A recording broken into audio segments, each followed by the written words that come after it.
Hello and welcome to the latest Mobility NowCast presented by Weichert Workforce Mobility, providing quick insight to and analysis of some of the most pressing relocation and mobility concerns of the day. Today we're talking household goods, certainly one of my favorite topics, certainly something that is vitally important to what we do. Obviously, if you're moving for work, you got to have your stuff. So for this conversation, we went right to the top. We've got Rocko Bouris, Vice President of Global Transportation Solutions here at Weichert. And we're happy that he's agreed to answer a few questions for us today. Rocko, how are you doing? Doing well, Tim. Thanks for having me on. Excellent. I'm looking forward to chatting with you. We've worked together for a long time, and I enjoy the camaraderie that we've developed through the years. But also, quite frankly, I've been in this industry for so long, and I still don't understand what the household goods components. So I'm looking forward to you helping to bring a bit of clarity to some of these things. That's okay, Tim. I've been doing it just as long, and neither do I. So excellent. It's job security. Excellent. So we got a level playing field for this episode. Well, I will start off with a kind of a broad question, but what is the biggest challenge facing the household goods industry today? It's a great question, Tim. There's no single solution, unfortunately. There's a lot challenging the industry, and I think, a couple of the major ones are ones that everyone needs to be aware of is labor shortages. For years, we've been talking about driver shortages coming. That's been here, that's been in place, that continues. This year, more than ever, we're looking at labor shortages. Actually, aside from the driver, getting crews, getting the folks that are packing and loading the shipments. And that's not just a US problem, Canadian problem, it's a global problem, for our international or domestic shipments. And there's no, short-term solution for that. And particularly, you want the right people on your job. So that's a challenge that we're seeing. We're seeing from a domestic perspective, the migration patterns are impacting the industry. You've got a lot of folks looking to leave California, Illinois, New York, New Jersey, this area heading south.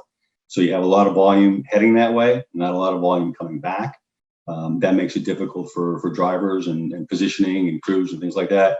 Internationally, finding containers for household goods. There's thousands of containers out there, all empty. Unfortunately, they're not really helping us because they haven't been positioned around the globe. Those that are in the space that's available on steamships, for example, the priority isn't given to household goods. So today we're struggling with longer transit times and trying to explain to folks why they're not going to see their shipment in a couple of weeks and why it's not leaving the port. I just had one this morning trying to explain to a client that, we can't just load a shipment today and then ship it next week.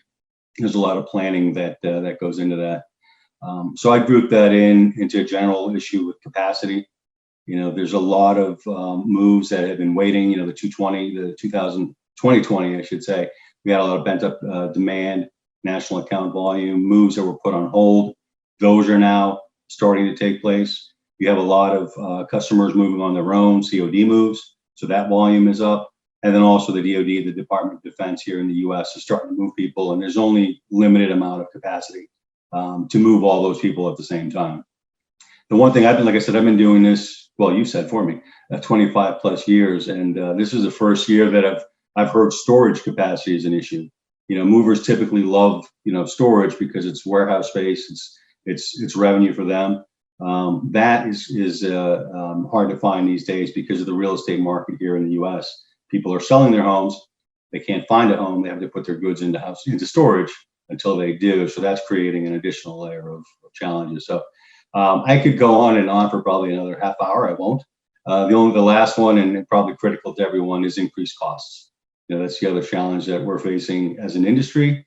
And from a client perspective, the question is always, how do I control my costs? And the movers are just seeing the costs go up and up and up, packing material, lumber, freight rates. And, I could go on for another 20 minutes on that topic alone, but I won't. All right. Well, as you say, you've been doing this for so long, obviously a subject matter expert in the field. What's the best advice that you can give clients when it comes to their household good program? I think especially nowadays and everything we're talking about, the challenges facing the industry is advance warning. More so than ever. The summer is a peak season and everyone's looking to move at the same time. The sooner we can get those customers into the pipeline, the sooner we can get them surveyed and move date scheduled, the easier that process will be from a transactional perspective. And I can't stress that enough. I hear that every day from all of our suppliers. Please get the customers initiated as soon as possible. So that really helps. I think from the client's perspective, staying informed about the industry, knowing what the challenges are and what to expect. I mean, just a trivial example, but delivery spreads. Today's age, we expect to order something today, get it delivered tomorrow, and that doesn't work in household goods. A lot of times when you have a small shipment, the transferee is expecting that it'll get there even sooner. And in fact, it'll take a lot longer. There's certain regulations in place. The smaller shipment doesn't mean it's going to get there sooner. We can only drive, so far in so many hours. But the point being that if clients are aware of some of these challenges, they can preempt any of the feedback that their transferees come back and tell them, it's taking forever. It's just unfortunate nature of the business today, and there's no, solution to it. The other part of that is proactive planning with your supplier partners. If you know you're going to have a group move pending, and you can reach out. You don't have to have all the details worked out, but the sooner we know about it, the better. If you know there's going to be a high-level VIP moving in the near future, let's get that on schedule. Let's get the right folks involved. And then, the last thing really is making sure you have the right supplier partners. And in some cases, enough of them. In particular, with those challenges that I mentioned, getting shipments picked up and scheduled according to the transferee's needs, you want to make sure you've got the supply chain strength behind you. Excellent. Well, you had mentioned cost control early on, and we hear a lot about the hidden costs of mobility. Can you give me any examples of hidden costs that might exist within household goods that clients or even mobile employees might not be aware of? Well, the one that jumps to mind, to me today, is because we're seeing a lot of clients move to lump sum programs in an effort to reduce costs. And from a household goods perspective, lump sum typically moves, relates into a self move. People are looking to pocket, some of that lump sum, and they go the self move route. And the one thing they forget to look at is it's not that easy. There's costs associated with securing a truck, materials, labor, and anyone that's moved, by them on their own understands that. But when you start adding up all those individual costs, in many cases, you've exceeded the actual full service move that you would have done in the first place. So it's important to look at total costs. And I'm not even getting into, time spent away from the job, physically doing your own move. But the industry as a whole, there's hidden costs. So that's how it's viewed, because there's a tariff. The old days, everybody used to be off the same tariff. You'd look at discounts and you'd know what your price was. As you know, that's no longer in place. So a lot of different pricing techniques out there, different methods. It's now required. Each van line has to have their own tariff, and it's part of national account. And one of the things you want to look at is make sure you're getting best value for your moves. My allergies are so. Am I getting emotional? You getting emotional on me? Yes, I am. This is so beautiful. I just can't. All this talk about household goods. It's my allergies, but I'd like to think it's probably a combination of the allergies, the emotions. I'm sure it's a little of both. It's not just the allergies. All right. So if you're a company looking to save money on household goods shipping and storage, which I would assume every company is looking to do, what's the first thing you should be looking at? Well, Tim, it's not a popular answer, but it's the only answer I can give. Is really left today is looking at your policy. If the end goal is to control costs and reduce spend, is taking a look at policy, looking at things like storage, providing storage, but I've already mentioned that's a challenge. Eliminating certain third-party services, things like that are all policy related. Because quite honestly, when you look at the overall cost of a move, you can reduce your cost, but there is a direct correlation between the service provider, and the cost. And really in this area, you do get what you pay for. So it's a fine balance between paying for quality or taking that inward look at your policy benefits. Well, that's what we call a good segue, because in the topic of policy, we do see some companies trying to cap their household goods by weight or dollar amount. Do you have any thoughts on that? We've seen it. It's obviously, let me just say this, internationally, it's commonplace and we recommend it. Years ago, clients used to offer international assignments based on weight as opposed to volume. And that could, increase their costs just based on how international household goods are priced. We strongly recommend using containers. which is volume based and in essence provides a cap depending on the size of the assignee or the family. Domestically, it's not common. We have seen some creative approaches to implement that, in particular with cross-border between the US and Canada. If someone's moving on an international policy, they try to utilize the same language that applies for your traditional international move that doesn't touch the US and Canada. The problem there is a couple of things. And from the household goods perspective, the moving company does not come into the house with a scale and weigh each item. So it's very difficult from the mover's perspective to say, okay, we've hit 10,000 pounds, we're not moving anything else. And typically what happens is they load up what they think is 10,000 pounds. If it now goes over, going back to the transferee after the fact and saying, you owe the COD amount, starts, a ripple effect from a service perspective. So we have seen it. Personally, I don't recommend it because of the challenges we have on domestic shipments or cross-border between the US and Canada. And then the other challenge to consider is the transferee's perspective. Many of these folks have moved 3, 4, or 5 times for the company, and the expectation is, you moved this for me before, why are you not moving it now? Why are you nickel and diming me now? Or, am I not valued by the organization? So we've seen a lot of that pushback as well, and companies need to be prepared, for those discussions. Well, certainly something we hear a lot about now in the mobility industry is sustainability. Actually, I shouldn't say now, it's something we've been hearing about for a long time, the idea of sustainability and creating a more sustainable program. Could you talk about some of the positive things you've seen within the household goods industry in regard to sustainability?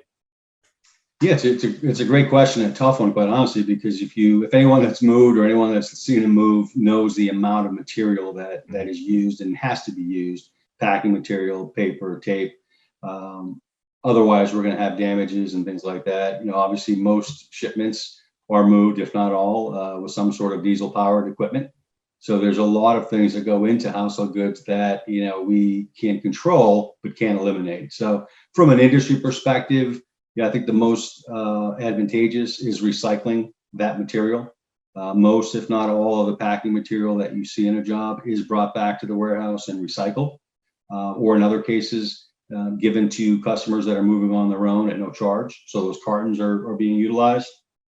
Drivers out on the road are using APUs, auxiliary power units, instead of running their engines to power the onboard tools that they have, if you will. They're plugging in and reducing their diesel footprint. And then we're also seeing some partners installing solar power on warehouses to help offset the electricity costs. And then we have some partners in Europe that are, and I would still say piloting it, but looking at using electric trucks instead of the traditional diesel power. Now, again, piloting it, I haven't seen it myself, but they're working on it, and hopefully something in the very near future, and we'll see where that takes us. Excellent. All right, the last question, and I know you could talk about household goods all day. I can. Perhaps maybe let's arrange a day and do that. We'll talk about household goods all day. It'll be a learning experience for me. Moving day. Exactly. Probably infinite amounts of fun for you, I'm sure, to sit down and talk to marketing about household goods. But the last question I had for you right now is, what would you say, and you're a guy who's been doing this for a long time, you know your stuff, what would you say is the biggest misconception about household goods or the household goods industry? Tim, you and I both had hair when I started doing this, so it's been a really long time. And the one thing that I've learned and probably kept me in the industry is it's not an easy job.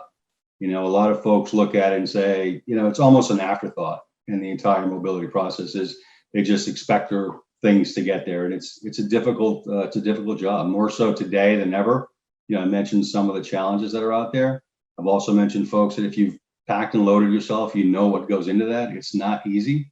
It really is an art form to try and take everything you own from point A, get it moved safely to point B, and set up and not skip a beat. There's a lot that goes into that, and from my perspective, is just the appreciation that I've seen from the industry, how seriously they take this work. And they really do treat it as an art form, and those drivers that are out there and those crew members that are out there that have done this for many, many years, my hat's off to them. I don't know how they do it, quite honestly, from a physical perspective and a mental perspective, but there really is a lot that goes into what they're doing. and to do it successfully so long. So it's important for us to put our arms around these folks and make sure that we get them on our job selfishly, because those are the ones that I want to, bring in. There are limited resources out there. It's getting, less and less. Drivers are leaving. I mentioned labor's hard to come by. So again, I think the misconception is it's just a move, but it really is, we're moving everything you own from here to there, and we want to do it safely. We want to do it as quickly as we can, and obviously with as little disruption as possible. So it's a tough job. Well, no argument from me as a guy who once threw his back out moving a book from one shelf to another. I have nothing but respect and admiration for the folks who make these things happen, and I'm sure that the employees that they help every day do as well. All right, well, some excellent information, Rocko. Always appreciate your time, and for those listening, thank you very much, and we'll see you next time. Take care.